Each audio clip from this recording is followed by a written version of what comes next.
ஆமென். ஹல்லேலூயா. கர்த்தர் நல்லவர். தினமும் இயேசுவோடு இந்த மார்னிங் டிவோஷனில் எங்களோடு இந்த தெய்வ பிள்ளைகள் யாவருக்கும் இயேசுவின் நாமத்தினால் அன்பின் வாழ்த்துக்கள். ஆமென். நம்ம சேர்ந்து ஒரு பாடலை பாடலாம்.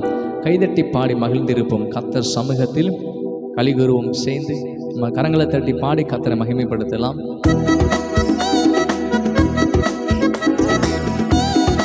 சேர்ந்து சந்தோஷமா சொல்லலாம். கைதட்டி பாடி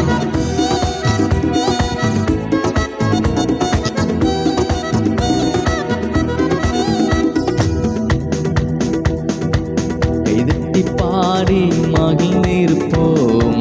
கர்த்தர் சமூகத்தில் களி கூறுவோம். கைதட்டி பாடி மகிழ்ந்திருப்போம். கர்த்தர் சமூகத்தில் களி கூறுவோம். களி கூறுவோம், களி கூறுவோம். கர்த்தர் சொன்ன வாக்கு தத்தம் சொல்லி மகிழ்வோம். களி கூறுவோம், களி கூறுவோம். கவலைகள் மறந்தே களி கூறுவோம். கைதட்டி பாடி மகிழ்ந்திருப்போம். கர்த்தர் சமூகத்தில் களி கூறுவோம். கைதட்டி பாடி மகிழ்ந்திருப்போம். கர்த்தர் சமூகத்தில் களி கூறுவோம். நினைப்பதற்கும் நாம் ஜெபிப்பதற்கும் அதிகமாக செய்திடுவார். நினைப்பதற்கும் நாம் ஜெபிப்பதற்கும் அதிகமாக செய்திடுவார். களி கூறுவோம், களி கூறுவோம், களி கூறுவோம். கர்த்தர் சொன்ன வாக்கு தத்தம் சொல்லி மகிழ்வோம். களி கூறுவோம், களி கூறுவோம். கவலைகள் மறந்து களி கூறுவோம். கைதட்டி பாடி மகிழ்ந்திருப்போம். கர்த்தர் சமூகத்தில் களி கூறுவோம். கைதட்டி பாடி மகிழ்ந்திருப்போம். கர்த்தர் சமூகத்தில் களி கூறுவோம். ஆமென். ஹல்லேலூயா. ஆமென். நினைப்பதற்கு வேண்டிக் கொள்வதற்கும் அதிகமாக கிரியை செய்கிற ஒரு தேவன் அவர். ஆமென்.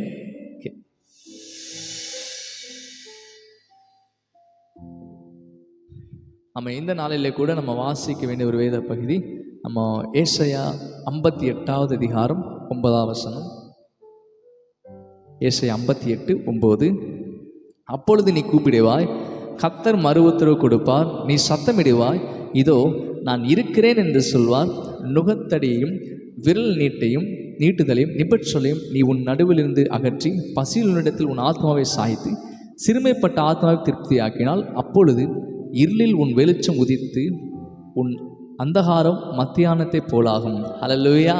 ஆமென். இந்த இடத்துல வசனம் சொல்லுது, நாம் கூப்பிடும்போது அவர் மறு உத்தரவை கொடுக்கிற தேவனாக இருக்கிற எத்தனை பேர் ஆமென். இந்த நாளிலே அவர் நம்முடைய ஜெபத்தை கேட்கிற தேவன். ஹல்லேலூயா. ஸோ நம்ம நீங்கள் சோர்ந்து போகவே வேணாம்னா நீங்கள் ஜெபம் செய்யும் போதெல்லாம் அவர் நம்முடைய ஜெபத்தை கேட்கிறார். ஜெபத்தை கேட்கிறவரே ஆமென். இந்த வசனத்து ஜெபத்தை கேட்கிறவரே மாம்சமான யாவரும் உம்மிடத்தில் வருவார்கள். நம்முடைய தேவனாக கர்த்தர் நம்ம ஜெபத்தை கேட்கிற எந்த சூழ்நிலையிலேருந்து நம்ம கூப்பிட்டாலும் அவரை நோக்கி பார்க்கும்போது அவர் நமக்கு செவி சாய்க்கிறார். நம்ம ஜெபிக்கும் போது நம்ம நன்றாக தெரிந்திருக்க வேண்டிய ஒரு காரியம், நான் ஜெபம் பண்ணும் போதெல்லாம் ஏசப்பா என் ஜெபத்தை கேட்கிறார். நான் எந்த சூழ்நிலையிலேருந்து நான் ஜெபம் பண்ணும்போது கர்த்தர் அதை கேட்கிறார், கர்த்தர் அதை கவனமாக இருக்கிறார், எனக்கு பதில் செய்வார். நான் நம்பிக்கையோட ஒவ்வொரு நாளும் நம்ம ஜெபம் பண்ணணும். நிறைய நேரத்தில் நம்ம ஜெபம் பண்ணும்போது கடமைக்குன்னு ஜெபம் பண்ணிட்டு வந்துடும். அது தேவன் கேட்குறான்னு உணர்வோடு ஜெபம் பண்ணுறதில்லை.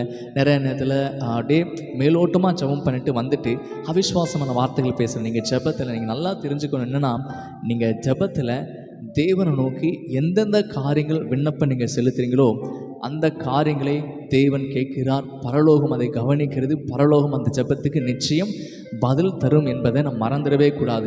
ஸோ ஜெபத்தில் விண்ணப்பமான காரியங்களை ஜெபத்தில் செய்யும்போது அந்த ஜெபத்துக்கு தேவன் பதில் தருவார்ன்ற நம்பிக்கையோடு தான் நீங்கள் ஜெபத்தை விட்டு எந்திரிக்கணும். ஸோ ஜெபத்தை விட்டு எந்திரிச்சதுமே யாராவது உங்களை பார்த்து கேட்டால் ஜெபம் பண்ணிருக்கிறேன் பார்ப்போம் பார்க்கலாம் அப்படின்லாம் நீங்கள் சொல்லவே கூடாது. எப்போ நீங்கள் ஜெபம் பண்ணாலுமே என் ஜெபம் தேவனால் அங்கீகரிக்கப்பட்டது, அந்த ஜெபத்தை கர்த்தர் கேட்டால் உன் நிச்சயத்தோடு நீங்கள் எந்திரிக்கும் போது அந்த ஜெபத்துக்கு பதில் உண்டாகும். விசுவாசமுள்ள ஜெப பிணியாளி ரட்சிக்கும் வசனம் சொல்லுது. விசுவாசத்தோடு நீங்கள் ஜெபிக்கும் போது எப்படிப்பட்ட சூழ்நிலை இருந்தாலும் அது ஜெயமாக மாற்றுகிறதா இருக்கிறது. ஆமென். ஸோ தேவனை எந்தெந்த நேரத்தில் கூப்பிடணும் அப்படின்லாம் இல்லை, எல்லா நேரத்துமே நம்ம தேவனை நோக்கி பார்க்கலாம்.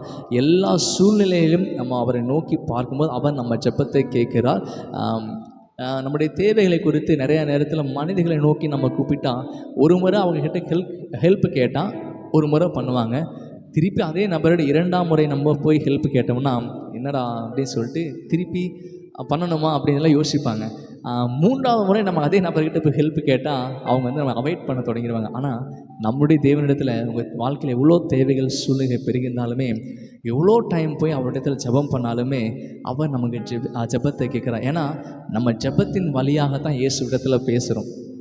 தேவன் நம்ம இடத்துல வந்து நம்முடைய வசனத்தின் மூலம் பேசுகிறாரு.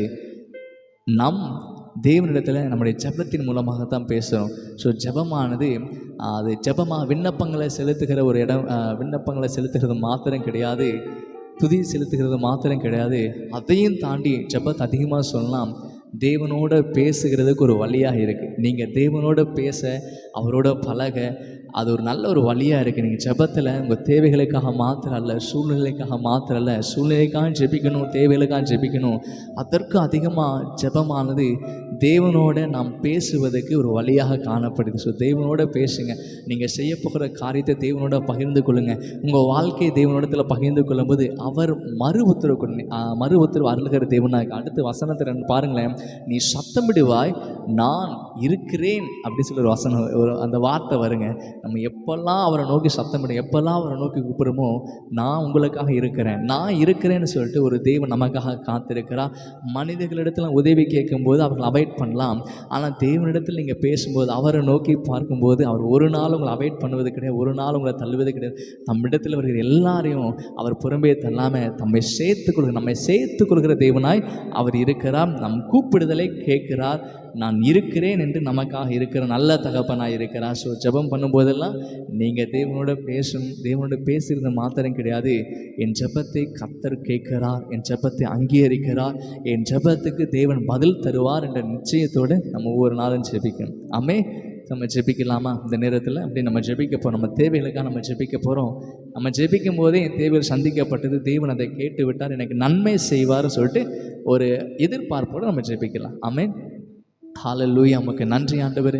அப்பா, அந்த நல்ல நேரத்துக்காக நன்றி. இந்த அதிகாலை நேரத்தில் உங்கள் சமூகத்தை வந்து அப்பா எங்கள் தேவைகளுக்காக ஜெபிக்கிறோம். இயேசுவின் நாமத்தை எங்கள் தேவைகள் அனைத்தையும் சந்திக்கப்படட்டும். எங்கள் வாழ்க்கையில் இருக்கிற குறைகள் மாறட்டும் ஆண்டவர். நிறைவான கிறிஸ்து எங்கள் வாழ்க்கையில் நிறைவான அற்புதங்களை செய்யுங்க. அப்பா, அந்த ஜெபமான தேவனோட அதிகமாக நாங்கள் பேசணும், தேவனோட பேசுகிற நேரமாக மாறுகிறதுக்காக உமக்கு நன்றி ஆண்டவரே. அப்பா, எங்கள் வாழ்க்கையில் எல்லா நேரத்தை நாங்கள் ஜெபிக்கிறதாக காணப்படணும் ஆண்டவரே. எங்கள் வாழ்க்கையில் எல்லா நேரமும் ஜெப நேரமாக மாறட்டும் ஆண்டவரே.